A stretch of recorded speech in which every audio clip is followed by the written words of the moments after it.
The muddy water had finally receded, but the destruction remained. Main Street in Palmetto Bay, Florida looked like a war zone. Storefronts shattered, debris scattered across sidewalks, watermarks staining buildings 6 feet high. Marissa Cole stood in front of what used to be Sunshine Brew, the cafe she'd poured 8 years of her life into. The hand-painted sign hung by a single nail, swinging in the humid breeze. Inside, overturned tables floated in a soup of coffee grounds and contaminated water. Hurricane Eliza took everything in 12 hours, she says, her voice steady, despite the devastation surrounding her. My home, my business, my savings, even my photo albums. What the hurricane didn't take was her phone, protected in a waterproof case as she evacuated to higher ground, and the small power bank she'd grabbed while rushing out the door. Those two items seemed insignificant amid such total loss, but they would become the tools that rebuilt not just her life, but an entire community. Palmetto Bay had weathered storms before. Floridians know the drill: board up windows, stock up on supplies, evacuate if ordered. But Hurricane Eliza was different. A slow-moving Category 4 that parked itself over the southern coast for nearly 24 hours, dumping unprecedented rainfall on already saturated ground. The forecasts kept changing, Marissa recalls. First they said it would miss us completely, then it was just going to be a tropical storm. By the time they issued mandatory evacuations, many roads were already flooding. Marissa had enough time to move some equipment to higher shelves and place sandbags around her cafe's entrance before emergency alerts blared on her phone. She grabbed her cat, espresso, her laptop, and a small go bag before heading to the community high school that served as an emergency shelter. From the school's second-floor windows, she watched as Main Street disappeared under a churning river of brown water. It was surreal, like watching a movie about someone else's life. The cafe my parents had remortgaged their house to help me buy. The street where I knew every shop owner by name. Everything just underwater. When residents were allowed to return 3 days later, the scale of devastation became clear. 80% of Palmetto Bay's businesses had suffered catastrophic damage. 90% of business owners, like Marissa, discovered their insurance either didn't cover flood damage or offered payouts that were a fraction of what was needed. FEMA was overwhelmed. Insurance adjusters had waiting lists weeks long. The small business emergency loans required paperwork that many of us couldn't provide because those documents were destroyed in the flooding. With her apartment uninhabitable and hotels filled with displaced residents, Marissa spent the first week after the hurricane sleeping in her car in the high school parking lot, charging her phone from her car battery for an hour each evening to check for updates from emergency services. I kept thinking, someone will come help us. Someone will do something, she remembers. Then, one night, I realized maybe that someone had to be me. 7 days after Hurricane Eliza, Marissa used her power bank to fully charge her phone, propped it against her steering wheel, and hit record. "This is Main Street in Palmetto Bay, Florida," she began, her voice breaking slightly. "Or what's left of it." She walked viewers through the devastation, the Italian restaurant where generations had celebrated anniversaries, now missing its roof. The bookstore where children gathered for Saturday morning story time, its inventory reduced to pulp. The barbershop where 3 generations of the same family had worked side by side, its antique chairs ruined by contaminated water. "These aren't just buildings," she said, turning the camera back to her face, streaked with tears and sweat. "This is our community, our history, our livelihoods, and we need help to rebuild it." She ended with a simple call to action. If just 1,000 people donated $10 each, we could help one business get back on its feet. Imagine what 10,000 people could do. She added hashtags, hashtag Hurricane Eliza, hashtag Main Street Matters, hashtag Florida Strong, and posted the 3-minute video to Instagram, TikTok, and Facebook before crawling into her back seat to sleep. When she woke the next morning and checked her phone, she thought it was malfunctioning. Notifications had overwhelmed her screen. Her video had been viewed over 500,000 times overnight. Her social media followers had jumped from a few hundred to over 30,000. And most incredibly, The hastily created donation link she'd added to her bio had already received $47,000. I actually started crying right there in the parking lot, she recalls. Not just because of the money, but because for the first time since the hurricane, I felt something other than despair. I felt hope. That hope would prove contagious. Marissa's viral moment could have been just that, a fleeting burst of attention in a constantly shifting digital landscape. Instead, she transformed it into sustained momentum. Using a friend's tripod and her increasingly valuable phone, she began documenting daily recovery efforts.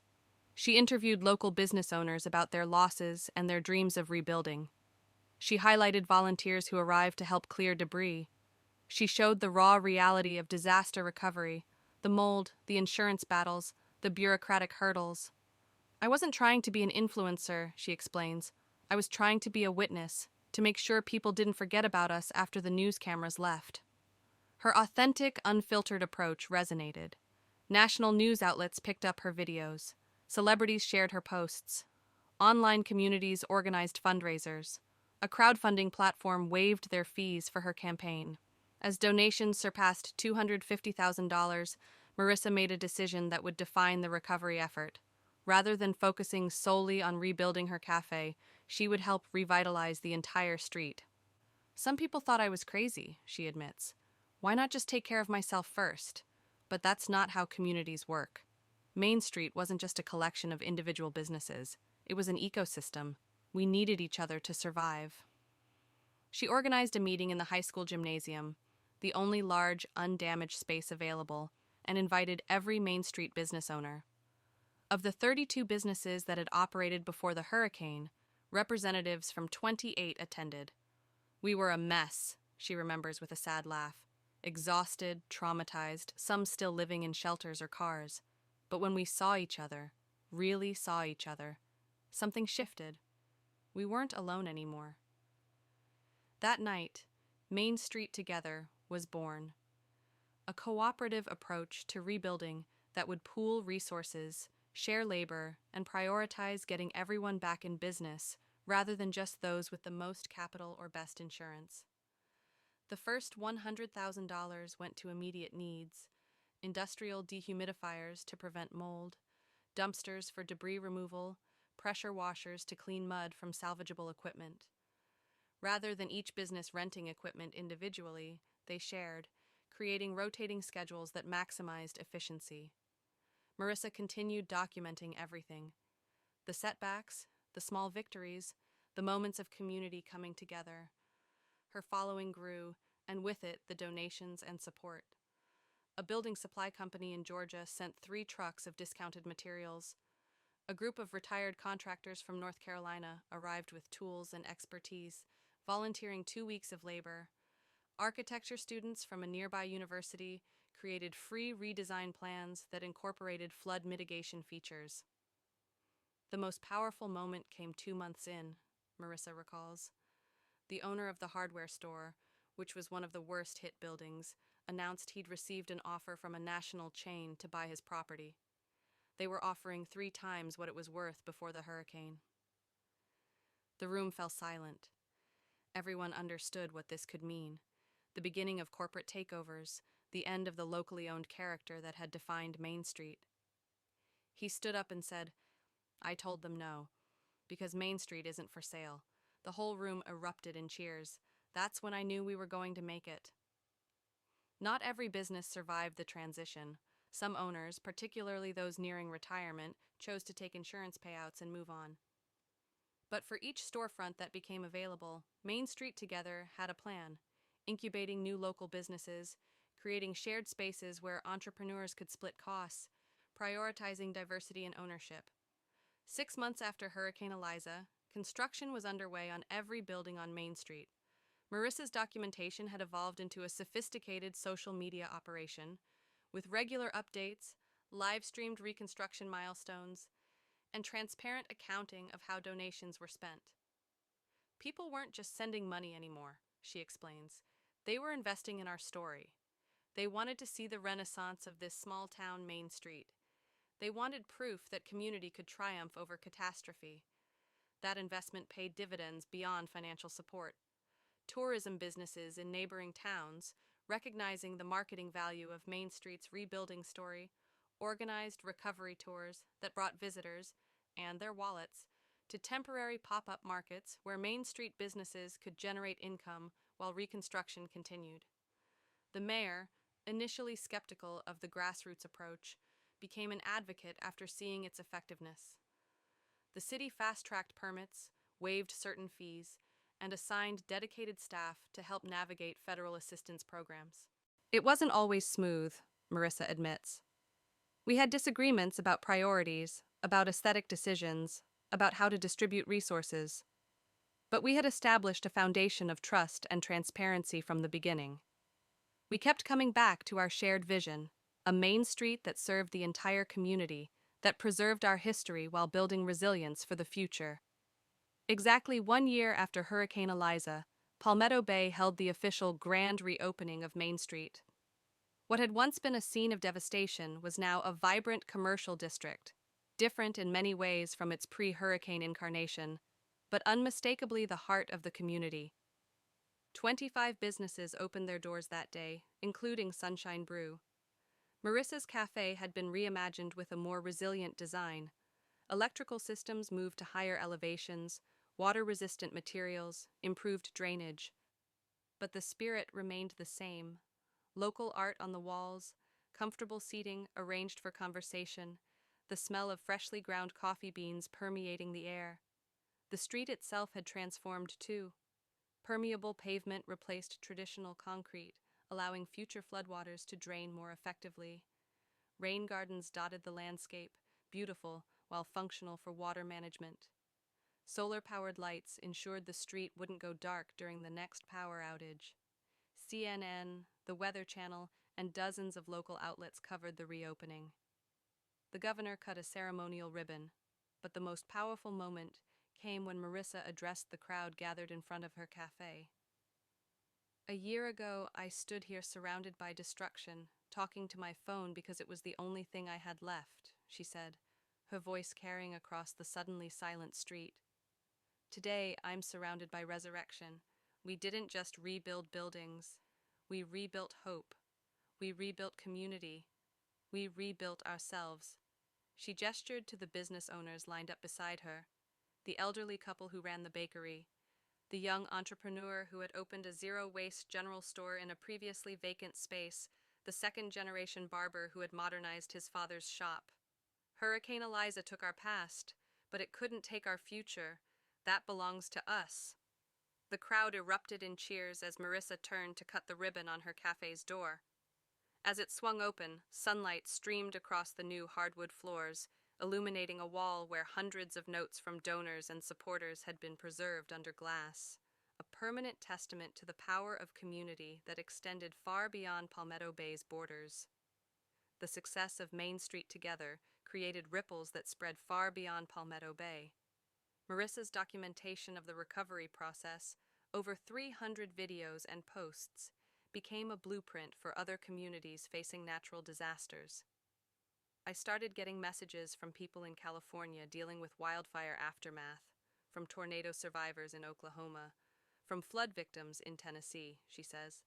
They all asked the same question: "How did you do it?"